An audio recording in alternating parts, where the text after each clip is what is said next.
सभी का स्वागत है और मेरे चैनल के साथ जुड़े रहने के लिए बहुत बहुत धन्यवाद।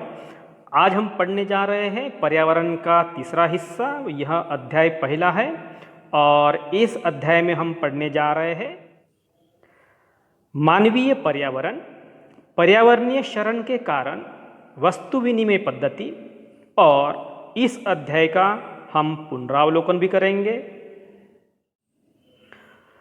जैसे कि आप इस चित्र में देख रहे हैं और अपने टेक्स्ट बुक में एक आपको आओ कुछ करके सीखे एक आपको एक्टिविटी भी दी गई है। जैसे आपको बताया गया है कि स्कूल जाते समय आसमान को देखें और ध्यान दें कि दिन कैसा है, वर्षा हो रही है, आसमान में बादल है, तेज धूप है या कोहरा है।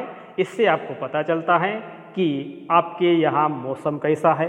तो ये आपके लिए एक क्रियाकलाप करके आपको एक्टिविटी दी गई है। इस आकृति में हम देख रहे हैं कि पारितंत्र को हम समझने की कोशिश करते हैं, पारितंत्र को। और पारितंत्र ऐसी एक प्रक्रिया है या ऐसा एक वातावरण है जिसमें समस्त जीवधारी आपस में एक दूसरे के साथ तथा पर्यावरण के उन भौतिक एवं रासायनिक कारकों के साथ परस्पर क्रिया करते हैं, जिसमें वे निवास भी करते हैं। और यह सब ऊर्जा और पदार्थ के स्थानांतरण द्वारा संबंध है। जैसे कि हम एक उदाहरण देखेंगे कि यहाँ हमको एक चित्र बताया गया है और इस चित्र में फॉरेस्ट है, साथ साथ में यहाँ खेती भी दिखाई गई है, कल्चर एंड रिक्रिएशन बताए गए हैं। अभी देखिए, जब यहाँ जंगल है तो कार्बन का सिक्वेस्ट्रेशन या कार्बन का बैलेंस अच्छी तरह से हो सकता है। जैसे मतलब पेड़ पौधे अगर ज़्यादा है तो हमको ऑक्सीजन की कोई कमी नहीं होती है, पर्यावरण शुद्ध रहता है। पर्यावरण शुद्ध होने के कारण यहाँ विभिन्न प्रकार के जीव जंतु भी अपने को दिखाई देते हैं। जैसे मतलब ये पंछी है, कुछ पशु भी होते हैं, तो ये भी हमको यहाँ दिखाई देते हैं। साथ साथ में यहाँ जो उपलब्ध कुछ लकड़ियाँ होती है, जंगलों से हमको प्राप्त होती है, जिस लकड़ियों का इस्तेमाल हम घर बनाने के लिए या इमारतें बनाने के लिए करते हैं। जैसे यहाँ जंगल होने के कारण बारिश होने की संभावना अधिक रहती है, पानी की कमतरता नहीं होती और इसीलिए जलाशय भी उपलब्ध होता है, जिस जलाशय का इस्तेमाल करते हुए हम पीने के लिए पानी मिलता है। साथ साथ में हमको खेती करने के लिए भी पानी मिलता है और सभी जीव जंतुओं के लिए इस पानी की उपलब्धता होने के कारण यहाँ एक परस्पर क्रिया हो जाती है। तो ये परस्पर क्रिया रासायनिक कारकों के साथ होती है और यहाँ हम निवास करते हैं और इसीलिए हम बोलेंगे यह एक पारितंत्र है। अभी आप यहाँ भी देखिए कि यह विभिन्न प्रकार के आपको जलीय जीव जंतु दिखाई दे रहे हैं जो एक ही पर्यावरण में साथ साथ में रहते हैं और एक दूसरे पर वो निर्भर होते हैं। मतलब कुछ शाकाहारी होते हैं, कुछ मांसाहारी होते हैं। तो मांसाहारी छोटे जीवों को खाएंगे, जो शाकाहारी होते हैं वो यहाँ पानी में उपलब्ध जो वनस्पति होती है उसका वो ग्रहण करेंगे। तो इस तरह से यह पारितंत्र बनता है और पारितंत्र में रहने वाले सभी जीव जंतु, जीवधारी वस्तुएं एक दूसरे पर निर्भर होते हैं। तो इस तरीके से यह पारितंत्र की प्रक्रिया चलती रहती है। यहाँ भी आप देख रहे हैं कि एक ताल का पारितंत्र बताया गया है और यहाँ विभिन्न प्रकार के जीव जंतु भी बताए गए, जैसे वनस्पति है, पशु पक्षी भी यहाँ नजर आ रहे हैं। तो इस प्रकार के वातावरण में विभिन्न प्रकार के जीव जंतु एक साथ रहते हैं, एक दूसरे पर निर्भर होते हैं।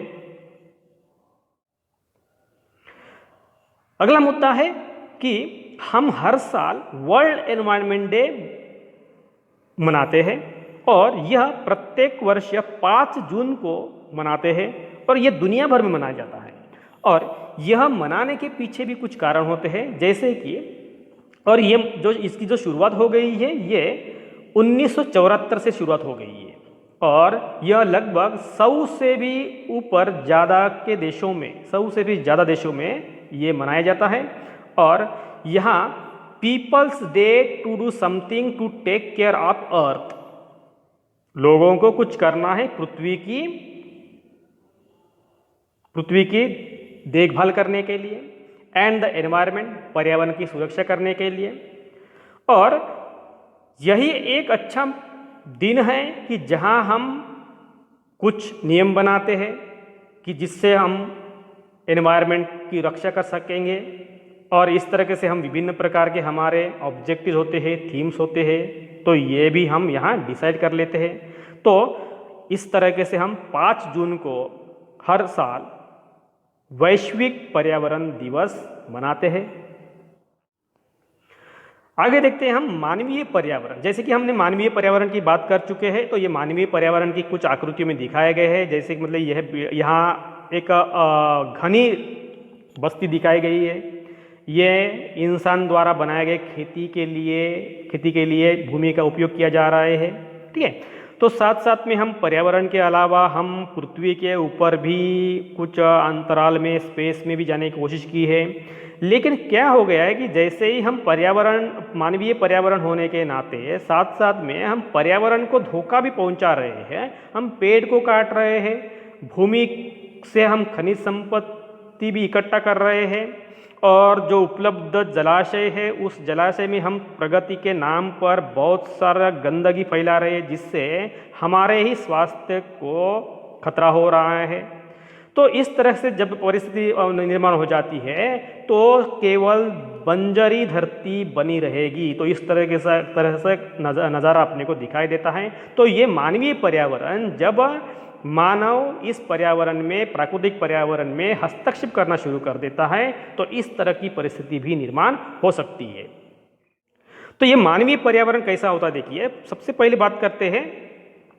मानव अपने पर्यावरण के साथ पारस्परिक क्रिया करता है, ये बात हम समझ चुके हैं, और साथ साथ में उसको उसके हिसाब से, उसके जरूरत के हिसाब से परिवर्तन भी करता है। लेकिन अगर हम पिछले मानव की या प्राचीन मानव की अगर बात करेंगे, तो मानव ने स्वयं को प्रकृति के अनुरूप बना लिया था। तो अगर ठंडी होती है, ठंडी का सामना करने के लिए अपनी शारीरिक रचना या शारीरिक शक्ति को उन्होंने बढ़ाई थी, इम्यूनिटी पावर उन्होंने बढ़ाई थी। लेकिन आजकल के मानव क्या होता है कि अपने ही पर्यावरण में, खुद पर्यावरण का हिस्सा है, लेकिन उसको तोड़ मरोड़ कर देता है और इस तरह से परिवर्तन करता है। प्राचीन काल में जीवन सरल था और आसपास की प्रकृति से उनकी आवश्यकता बढ़ने लगी। जैसे मतलब उनको कुछ जरूरत चीज़ें होती है, जैसे मतलब उनको रहने के लिए घर चाहिए, तो घर बनाने के लिए वो लकड़ी का इस्तेमाल करने लगे। लकड़ी कहाँ से लाएंगे? जंगल से लाएंगे, जंगल को काटेंगे। तो इस तरह से प्रकृति से उनकी आवश्यकताएं बढ़ने लगी। क्योंकि प्रकृति से क्यों? क्योंकि उनको ठंडी लगने लगी, उनको गर्मी लगने लगी, उनको हिंस्र पशुओं से खुद की सुरक्षा करने की इच्छा निर्माण हो गई है, जरूरत पड़ी, और इसीलिए प्रकृति के हिसाब से उनकी आवश्यकता बढ़ने लगी। और मानव ने पर्यावरण के उपयोग और उसमें परिवर्तन करने के कई तरीके सीख लिए, और इस तरीके से मानव का प्राकृतिक पर्यावरण में हस्तक्षेप बढ़ना शुरू हो गया। दूसरी बात है कि मानव जब पर्यावरण में हस्तक्षेप करना शुरू कर दिया, या मानव खुद को पर्यावरण के हिसाब से परिवर्तित या बदलने लगा, तो वह उसके जरूरत के हिसाब से फसल उगाने लगा, पशुओं को पालना सीखा, स्थायी जीवन जीने लगा। तो ये सब चीज़ें वो सीखने लगा। जैसे ही पहिए का आविष्कार हो गया है, तो उसको यातायात के साधन का भी आविष्कार हो गया है। आवश्यकता से अधिक धन या अन्न का निर्माण होने लगा, और बाद में वस्तु विनिमय पद्धति का भी विकास हो गया है, और व्यापार आरंभ हुआ है, वाणिज्य व्यापार का भी विकास हो गया है। तो यह मानवीय पर्यावरण का विकास दिनों दिन क्रमबद्ध तरीके से बदलता गया। बाद में औद्योगिक क्रांति हो गई, और औद्योगिक क्रांति के कारण बड़े पैमाने पर उत्पादन होने लगा, बड़े पैमाने पर उद्योगों की स्थापना होने लगी, जिससे इंसान को भारी मात्रा में उत्पादन मिलने के लिए उसकी ज़रूरतें या उसकी आशा आकांक्षा और बढ़ने लगी। बाद में जैसे हमने पहिए का आविष्कार हो गया, तो परिवहन का भी विकास होने लगा।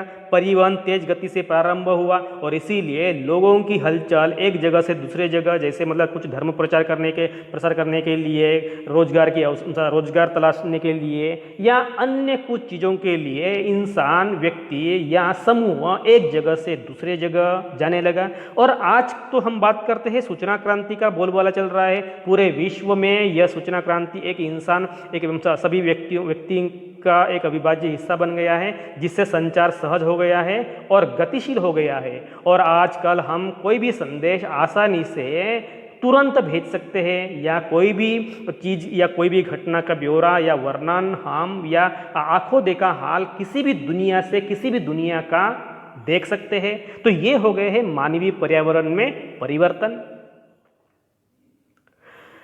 अभी देखते हैं कि मानवीय पर्यावरण, जो मानव होता है वो पर्यावरण में हस्तक्षेप करने लगा, तो इससे क्या हो गया है कि उसका शरण होने लगा, उसमें रास आने लगा। तो उसके कारण देखिए, पहले कारण है सामाजिक कारक भी हो सकते हैं और दूसरे है आर्थिक कारक। तो सामाजिक कारक में क्या करते हैं कि जैसे मतलब बढ़ती जनसंख्या है, बढ़ती जनसंख्या को समाने के लिए जगह चाहिए, जगह जंगल व्याप्त थी, जंगल को काटने लगे, तो ये पर्यावरण को एक खतरा महसूस होने लगा। दूसरी बात है गरीबी है, गरीबी के कारण लोग कहीं भी रहने लगे हैं, उनके स्वास्थ्य का बेहाल होने लगा। शहरीकरण होने लगा, शहरीकरण के कारण क्या होता है कि जो बस्तियां होती है वो दिन ब दिन बढ़ती जाती है। और जीवन शैली में परिवर्तन के कारण भी पर्यावरण का शरण होने लगा है। जीवन शैली में परिवर्तन कैसे होता है, ठीक है, पहले कभी हम प्लास्टिक का इस्तेमाल नहीं करते हैं, लेकिन हम दैनंदिन जीवन में प्लास्टिक का इस्तेमाल करने लगे हैं, जिससे ऐसा कहा जाता है कि प्लास्टिक के इस्तेमाल के कारण कैंसर जैसे रोग भी होते हैं। साथ साथ में जैसे हम इसका इस्तेमाल करते हैं और फिर बाद में उसको हम कचरा करके जो इस्तेमाल होने के बाद फेंक देते हैं, तो वो पानी में जाता है, पानी को खराब कर देते हैं, जिससे परिसंस्था होती है या पारितंत्र होती है, पारितंत्र बिगड़ जाता है। तो इसी क्या होता है कि जीवन शैली में परिवर्तन होने के कारण इस तरह से पर्यावरण को खतरा भी होने लगा। तो दूसरा कारक है आर्थिक कारक। आर्थिक कारक में हम कृषि का विकास होने लगा। कृषि का विकास होने लगा तो हम कृषि में फसल लेने लगे और फसल में ज़्यादा से ज़्यादा होने के लिए हमने फर्टिलाइजर्स का इस्तेमाल करने लगे हैं, पेस्टिसाइड्स का इस्तेमाल करने लगे हैं। तो जिससे क्या होगा, ये फर्टिलाइजर्स और पेस्टिसाइड्स पानी में या भूमि के अंदर जाने की वजह से जो कुछ जीव जंतु होते हैं उसका ह्रास होने लगा। औद्योगिकरण होने लगा है, औद्योगिकरण के कारण भी पर्यावरण का क्षरण होता है। जैसे कि औद्योगिकरण होने के कारण कारखाने बढ़ गए हैं, भारी मात्रा में उत्पादन होने लगा, लेकिन उद्योगों से जो खराब पानी निकलता है, जो वेस्टेज पानी होता है, वो ड्रेनेज पानी कहाँ, शुद्ध पानी के स्रोतों में जैसे मतलब नदियों में छोड़ने लगे, जिससे पानी खराब होने लगा। आर्थिक विकास भी एक कारक है जिससे पर्यावरण क्षरण के लिए कारक बताया जाता है। तो इस तरह से पर्यावरण क्षरण के लिए ये सामाजिक कारक और आर्थिक कारक जिम्मेदार होते हैं। तो इसके पहले एक शब्द गया है जिसको हम वस्तु विनिमय पद्धति, एक शब्द था कि, और जो जब मानवीय पर्यावरण में देखे थे कि मानव की जैसी जैसी जरूरतें बढ़ी, जिसकी आवश्यकता बढ़ी, तो उसमें परिवर्तन होने लगा था। जैसे ही कि एक जमाना था कि लोग करेंसी के जगह वस्तु विनिमय पद्धति की इस्तेमाल करते थे। तो इसका मतलब क्या था कि लोगों के पास करेंसी का ऑप्शन नहीं था, और इसीलिए लोग, जैसे मान लीजिए एक पॉटर है, जैसे मतलब पॉटर मतलब मिट्टी के बर्तन बनाने वाला, और दूसरा है किसान। तो क्या होगा कि अगर किसान को मिट्टी के बर्तन चाहिए, ये किसान है और यह पॉटर है। तो पॉटर किसान को बर्तन देगा मिट्टी से बने हुए, और किसान उसके खेत से निकला हुआ कुछ उपज होता है, जैसे मतलब कुछ धान्य होते हैं तो धान्य देंगे। तो इस तरह से वो एक्सचेंज करेंगे। तो ये एक्सचेंज जो पद्धति थी उसको बोलते हैं वस्तु विनिमय पद्धति, जिसको अंग्रेजी में बार्टर सिस्टम कहा जाता है। और व्यापार है, यह एक व्यापार है जिसमें धन का प्रयोग नहीं होता, लेकिन चीज़ों का इस्तेमाल होता है। कि जैसे मतलब ये इस चित्र में देख रहे हैं कि एक व्यक्ति, कुछ चीज़ें होती है और इसके पास कुछ अलग चीज़ें होती है, तो ये एक दूसरे के साथ एक्सचेंज कर रहे हैं, एक दूसरे के साथ एक्सचेंज करके वो अपना व्यवहार पूरा कर रहे हैं। तो इसको बोलेंगे वस्तु विनिमय पद्धति। लेकिन आज के ज़माने में हम पैसों का या करेंसी का इस्तेमाल करते हैं। दोस्तों, इस अध्याय के अंत में, इस एपिसोड में हम कुछ याद करने की कोशिश करते हैं कि हमने क्या सीखे हैं। तो यहाँ कुछ क्वेश्चन दिए गए हैं जो आपको बताना है। कि जैसे कि सही या गलत आपको बताना है। तो बताना है स्थलमंडल वह क्षेत्र है जो हमें वन, कृषि एवं मानव बस्ती के लिए भूमि, पशुओं को चरने के लिए घास प्रदान करता है। सही या गलत?